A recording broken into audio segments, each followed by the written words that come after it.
Yada CBM Yasamu Akwabado Badwam TV Badwam Jumadi so na yada Apostle Dr. Nita Kutegwase and in Cranshan Sama Wadia Bray, dear do Sonny a Badwam Cassie, and some of the Obertia will move in your sofa or share transport or so, and a one more year near ma who do a beboa in so aquansho, which a water lake, and then near Cano, Sabayam Quenchia, a beba form nothing Yakoshaman Penny John Dramani Mahama, and they told Ghana Funine, Nimu say, and Kabimamin Kabino. Yebesomu ye kuramu eyi ni aye ni ye sebe ye be yakono ama mabuno no ne nsembie na no pay ye de bro Adom TV Badwam kase wo share live on Facebook /Adom TV extra Go TV 119 DSTV 280 wo YouTube search Adom TV 2 na kwa adomonline.com semi eni sembebre wo ho midi afia amankwa tamaklo afia ni de mientie se den semni chiremu etie asoye hwe transport so se ne womo ema won homne so womo ye nyuma de na se wode wani e kire eye water lake no eso kwanhia etasi wo so pa me hwere yabusua ne yadofo to womo ye nhihye se be ya ebebo wo ma fansuo so ehuban efiri kwanhia. Most people living along the water lake and other water bodies depend on canoes and boats for daily transportation. However, inland waterways often lack security measures, leading to frequent accidents and deaths. This year alone, 7 students drowned in Dipe, Laura District, and 2 people died in a boat accident in Bompama in the Wild West. Even my constituency, Sabuba, has had its fair experience in boat accidents. To improve the safety of inland water transport, government through the Ghana Maritime Authority is deploying safety officers and establishing satellite offices. His Excellency the President will commission the safety teams later this year after their training. As part of President Mohammed's vision to develop a coastal water transport system to complement the existing road transport system, we are commissioning a feasibility studies to explore the potential in the private sector in the coastal water transport system. Expression of interest will soon be advertised to invite interested firms, and I encourage local companies with relevant experience to participate in this. Ghana Yaman Penny John Dramani Mahama de to Ghana for nyina ni mu se bra no so ye nkabi mamin kabi amemo no ye somu ye na ye crown ye litichu no pa se be ya ebe ye mabunu ene Ghana for so akono 2025 democracy dialogue ase won crying na mampani den semi etuda. If you were not on the Black Star Square and we had locked you in a room and you could hear the announcement of the acknowledgement of the presidents who were coming up to greet me, you'd have noticed that the loudest applause was for the countries that have overthrown democracy and are under military dictatorship. That should give us a pause for thought. That should make us think. And that should make us ask ourselves questions. And that's why the topic of today is relevant. Osan editor just say. And so the excitement of going back to democratic governance by 2024, before we held elections, it was clear that the excitement had completely disappeared. Because all the Afrobarometer surveys and all the other surveys they did, and in many of these surveys, they added the question, do you prefer democratic government or would you support a coup d'etat? And it was frightening to notice that a lot of our young people said they would prefer to live under a military government. And so that should give us pause for thought. And that is why I said that we need a reset. Jamtnani ndeba NDC amanyoko Johnson Sedun Katia na edito NDC mani mo se enyade asa aban no ne were fi wo mo ne chichu no wo mo bia wo munya de bia wa aban yi emu no wo mo koso anta NDC achi ne chichu no mampani se be ya na memu no obeye nkurim difo campaign no bia ni aso so obenya appointment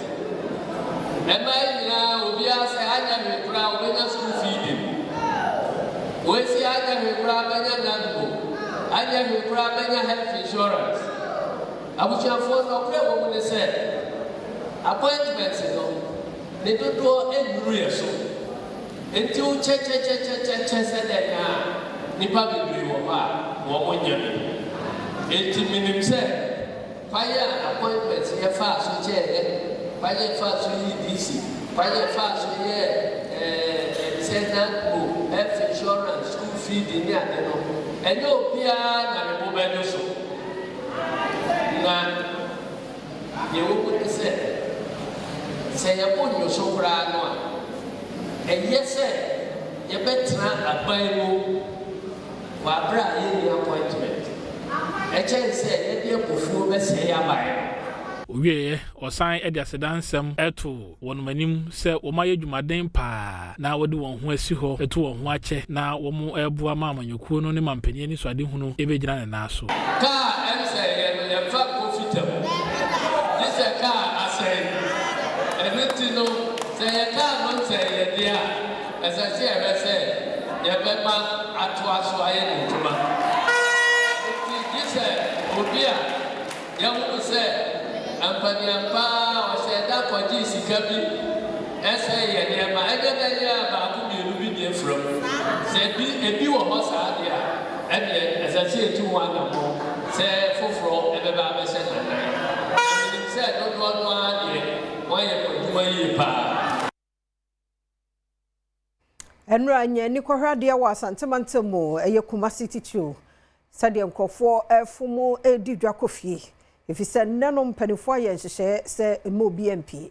Nene and Alba penny ASANTEHEMAA, ye penno crabre. You makubi wa hormudia, one mo by Juma, Nanso, a sign a year who she in a neno Asante. Tiano go for 2 gunia masopa dija, Yanko Homra. ASANTEHEMAA na kradu Adom toso miensa eto nananum ewon siodo afei ena menhia ne ASANTEHEMAA ayen hihye nyame adoma ebobo sumida etoso edunwotwe okopa ne krabre ewo eye eban mu na ehihye a ASANTEHEMAA ene menhia aye ene se Asukufo enkwa school edwadie enkwa so na mom wonum etiremu se aban enyuma bi ti se Ghana Water Company Fire Service ena afenso eye Ghana Health Service wo de won betimi aye adwuma enokra eda nchen a pharmacy ebeye adwuma afenso transport bekwa so banks ahodo wonum nyina betimi edi omudwuma se de beye a ye ho ebe henhare wo ASANTEHEMAA ntem enu achi Adom kasie esi edwa ahodo wa ASANTEHEMAA ntani dwadifo ene wona ekoto ade ebisa se sen ne edwadie esitie meni abrepa ye na naye ye ntie na ye wi adwuma na ye nya bie etene betire fie ne akoye na naye ye koye na naye kama ze ye na ya besiro akofam kwala abre ye ama ya si adre ntie ye na naye ye ne abre ye na ye enam se tena ye maniti obi edidwa akoguo ye nya kwa akoye na naye se ne nipa abekuro mo pa ye didwa munu se tena ye de ye mento ma ba e ba be didwa ama tena nya abro ni to meko asome de ba bia ni nyina asa me fa bi nkofu Obi mi de ba 3 ara 2 na ebe free hand so me huniten agar ho kan de why was soro kama obi e jiri jo obi a keke ka no e kira ye ko e nyina ye ko nti e kira de ye nto hwe wa ha je na pe yo mu digwa Adom ayesimo obi MP ti me yesa nye mi be digwa kakra go se be ya nyame Adom a o tina me ne mabusa e de be ye bi kakra obu anso anu osuro se bi obakwa bi e be twani bi e tisa obu anu osuro ti bi e minim se Nyankopon di mu ntire de etie bi awia nipa be ba me abeto Ghana National Education Campaign Coalition aka won ho abomo ne womo a won mo ye adwuma se ene ye nyina ye nkasantia na bonefo sama ekoso e ye schools ahodo mu no e wo sampanifo hia won di hu komo ne hwe kwan ye befa so e be brase ene ya twe sekan wo bi ya yo bi say etuo nyina kasa wo secondary school a e ha dwent wo mo hie di hu komo Untim penifo ehye ha nyina Ghana Education Service Ministry of Education Conferences of Heads of Schools PTA ewa ha na school mofra na akasa bi nso ewa ha na ye nyina ye ka ne se mofra ne tete no ehye ase efi nti awofo bia no ɛwɔ sɛ utumi bua na wotete wo mane nya suban papa bi po ansa na yɛde na kɔ school ama teachers ne atoa so nti ɛwɔ sɛ yɛnyina yɛhu sɛ mmɔfra suban papa ana abɔne no ɛnyɛ teacher ni asodie na emom na ɛwɔ sɛ ɛhyɛ ase efifie ansa na teacherfoɔ no nso etumi asom ɛde nimdeɛ aka ho. Joseph Achu Homaji eye dwomtrani de maginek enso di tudwa se ete se wonom ehwe na ohunu de emabasabasa yi eba ne kwane ebefa so a obesi ano ti ebesre years in the Ministry of Education say omuman finance wo na omu na teacher fo no awofo and headmasters no enye kro ye nyina stakeholders civil society organization enyira ye nkabo disease na ne ya bekabo mu ahe na ye pekwan pa ibefa so na obia nyentum na obia enye na fam de no kwase me wo say Ministry of Education go anto me nye.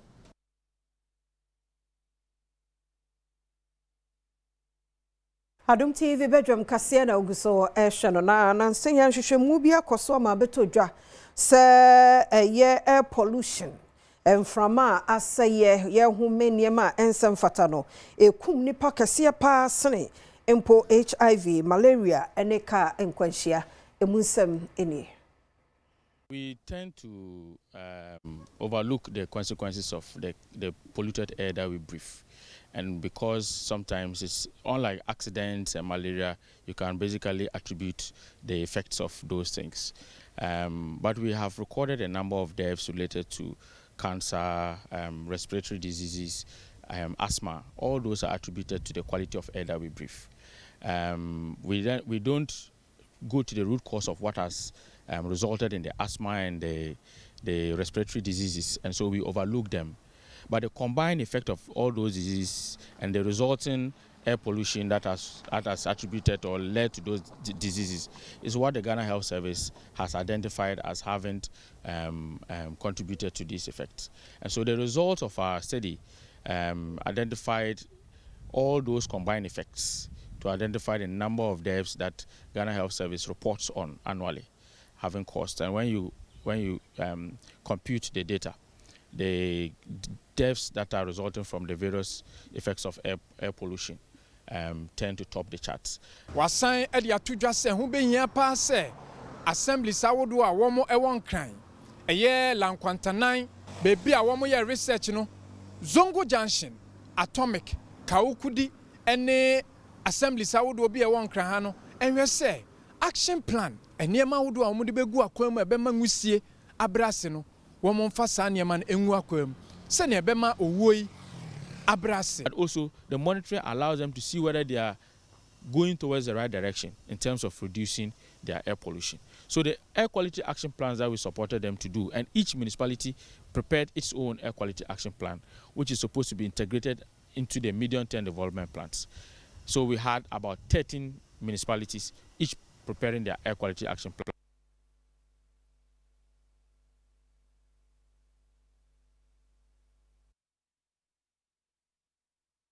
Yanto so for lands and natural resources so and a one makopao responsible cooperative mining and skills development program no hontuma o baby any a year baby any anua so be kwai mensimu e wo Western North.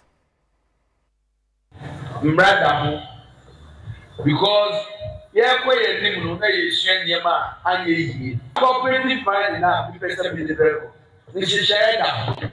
Ye say ejimani ye say the way say am yes that the mission investor na investor yin na yo class you say na nika onubeta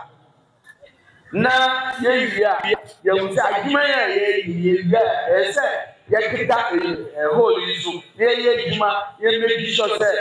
tell you at this point ye into ye better get that for say very reservation. Baby, my name and background. Yet the mobile is late brand we are very sample here.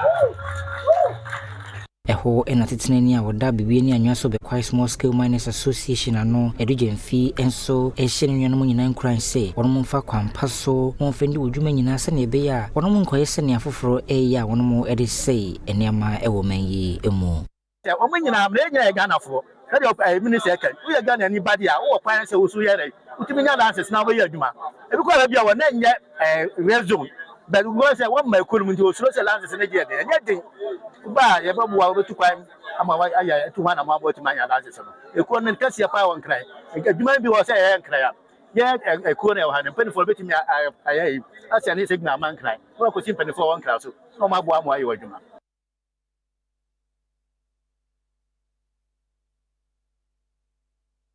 Yenye no so na Adom TV Badwam kase na ha na brama kwan na no pɛ ye de asie wo mre no wadaje a wo de ma yenti yeda se wadaro ma se de onimu no no de obonkrata no wa ha na face force nso kejua na nkasa enti no ne ye de to so yi na we ya asante amamre ai se kutu eda se emu akwa be amejo so afia bi aboko de nyame ti ase de nyame ase ena de nyame adom vim ya tamu ya tamu atamfo nyame oh ade enipa kwan nyame akwan ti di obi ka bi ani ho aye tie nyame adom enam gina mu pampe bibia de na kwan se ti maba ne boys no edi be face wo mo woto everybody say and everybody say me so na pa na bibia nsi ya de nyame ase o yeah na code no kura ye hu ni se anya yare no yare pa wo ye dangerous sense ti mu pa mani nyina twen che se wo ye ha wo nyare so nti apo ena wona kuhu ka ha so asia na hunu amane wan so na shodo ah enya de pa me se wo sore na bibia ye okay wonu wa busia de nyame ase ei mabre ba nyame adom me hu ye ene de ye wa hu se ene ye se enra eno se mentimi mie manum kra ba me de ginger no wo no ane agi ba ku ide say pepre ne quintian okay me da hu okay ka bomu a me ke ka bomu wiwi bomu a che say efie so ya de o se ebra no yeta enmo na e boost your immune system and no correct da bia ko ne ka say immune system na ye mre kakra bia na code no etimti ono mo a ono num ginger no ni yi pepre ne hwenti okay ka bomu ano anom kakra na de kwanya se bia da bia ali sweet bia onum bia hot water yi ade amese na ja ona okono na abua na awon asem yakoba gina efia na the last day ayi no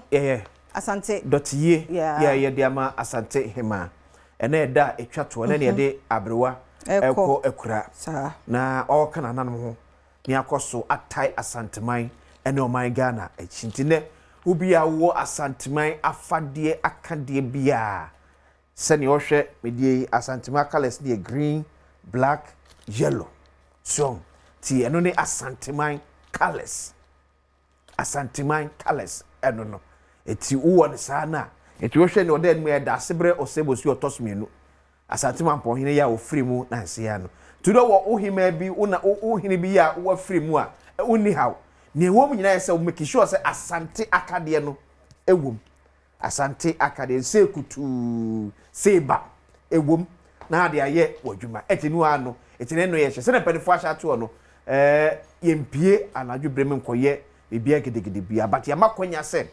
wona ebetimi akonnwuma so no doctor for nurse for pharmacies ona twi ahya hodo banks ebetimi na banks enko o ma send message dada so o mu mie na passing bia anti enu ti dem ma the digital economy na ye driving no ehu ehia no etine so link wo mobile money to bank account uhia akwa so be ko bank ho no enu asa o ma ya papa fast na ko withdraw the disadvantage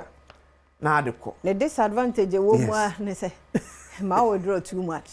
uye nipa na esu uye nipa na uye ahoseso oye yes say ahoso but I good so sika mu ko mu akwabna ni bi nkoti ukwa so enyi mfiri ho say digital no kwasi uye de ya ye mfiri dabi afekwa ne ye be wura mu obia yemfiri ehunhyem obia enye ohu sa me pese other ways ama pese but na da so said the tie bia no so do ehunhyem if you am from bonu yakese so confirm the energy minister when him said the whole Africa energy ministers were Ghana okay the whole Africa and this is the first time in about 14 years wow all these years near South Africa for the hosting South Africa Energy Conference this time Ghana and they hosting the Africa energy ministers nyina omo Ghana ha omo Ghana enam no kase ye mo makwaba yes ye bompaye ane no mba ye ntina ye hoyi ase ho ana preso ba kwa befam enro ba ya ade chenso na inam say ya de enkantansi esre mo mabai we releasing huma no na kan ya no because what waka ye make ju akwabe awasi bako de ya me Adom a na mo so ya ya miase yes me ka say company fo abai mo na say gina so na o say eno na em nwanwe ama ba mo na press mo ba ye mo I say 1 2 be eno I say ebo na ni ko bai say dia sama because na ama me mp freestyle ya ama freestyle ya me hadrin yes eseniama so